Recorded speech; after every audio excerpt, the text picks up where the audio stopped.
Պարոն Դանիելյան, նախ ուզում եի խոսենք 18 արդարների գործով, ինչպես ընդմած ասել, դատական նիստի մասին, ինչ զարգացումներ եք սպասում, ինչ եք ակնկալում, որքան է շղթան շարունակվելու։ Ինչ ակնկալիք պետք է ունենամ մի դատական պրոցեսի, որի սկզբից մինչև այս ընթացքը որևէ մի աղերս չունի օրինականության, արդարության եւ ուղղակի քաղաքական հետապնդում է։ Այս մարդիկ քաղաքականավորներ են։ 18 արդարներ եւ Հայաստանում շուրջ 60 քաղբանտարկյալներ գտնվում են անազատության մեջ մի պարզ պատճառով, որ դեմ են իշխանություններին, իրենց կարծիքը արտահայտել են, պայքարում են մեր հայրենիքի համար, դրա համար գտնվում են քրեակատարողական հիմնարկներում։ Գործերը կեղծ է, շինծու է, որևէ իրականության հետ աղերս չունի, ավելի քան պարզ է, որ որոշումները այստեղ չեն կայացվում։ Եթե որոշումները կայացվեին այդ մարդկանց խղճի եւ սրտի կամոք, մենք այս ամեն ինչը չէինք ունենա։ Դատական համակարգը ուղղորդվում է SMS հաղորդագրություններով եւ այդ առումով հուսալ, որ արդար, անաչառ եւ ազնիվ դատական ընթացք ունենա, ես մեղմ ասած այդ ակնկալիքները չունեմ։ Պետք է մարդիկ հասկանան մի պարզ բան, քննիչներ, դատախազներ, դատավորներ, որ Նիկոլ Փաշինյանի իշխանությունից հետո կա մի ժամանակահատված, ելինելու է մի ժամանակահատված, ես համոզված եմ, որ բոլոր այս շինծու քրեական գործերը արդար եւ պատշաճ քննության են ենթարկվելու։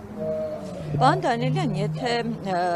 ծանոթ եք, այսպես գոնե որոշ հատվածների արտաքին հետախուզական ծառայության այս զեկույցի, այնտեղ անդադ կարմիր տողով խոսվում է ահաբեկիչների, խոսվում է գործակալների, հիբրիդային պատերազմի մասին, ասում են, որ ընտրությունից առաջ այս ամենը ավելի թեժանալու է Հայաստանում։ Սա ինչի մասին անոնսեր, ընդ որում եթե այսպես հետևենք, խոսում է այնտեղ հենց գործարարների միջոցով, հոգևորականների միջոցով են այս ամենը իրականացվելու, այլ ինչ արձանագրումներ այդ զեկույցից կարող եք անել։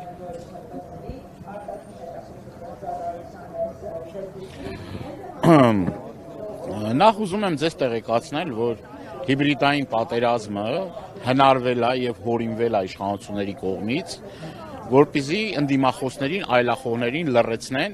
եւ հետագայում հիմքեր նախապատրաստեն այլ քրեական գործերի համար։ Եվ այս ընթացքում խոսել նրա մասին, որ գիտեք ինչ, Հայաստանի Հանրապետությունում կան այլ երկրների գործակալներ եւ այլ, ես ուզում եմ հիմա գամ ձեր հարցին, որ ասում են կան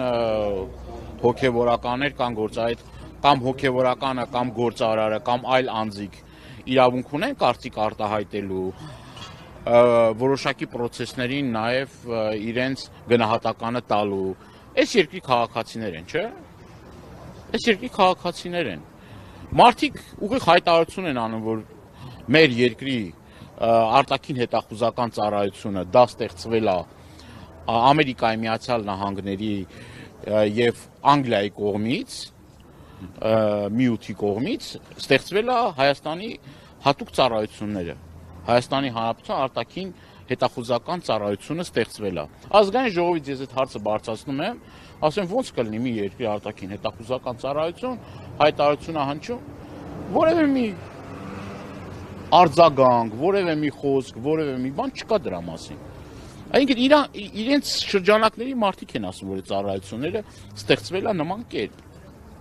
Ինչ մեկնաբանություն ես տամ, ինչ ասեմ։ Դե սա այն մասին անոնց չէ, որ ավելի թեժ այսպես ձեռքակալություններ են հնարավոր։ Հələ իրենք խնդիր չունեն այս առումով որևէ մի պարագայում հուսալ, որ Հայաստանում քանի կան այս իշխանությունները,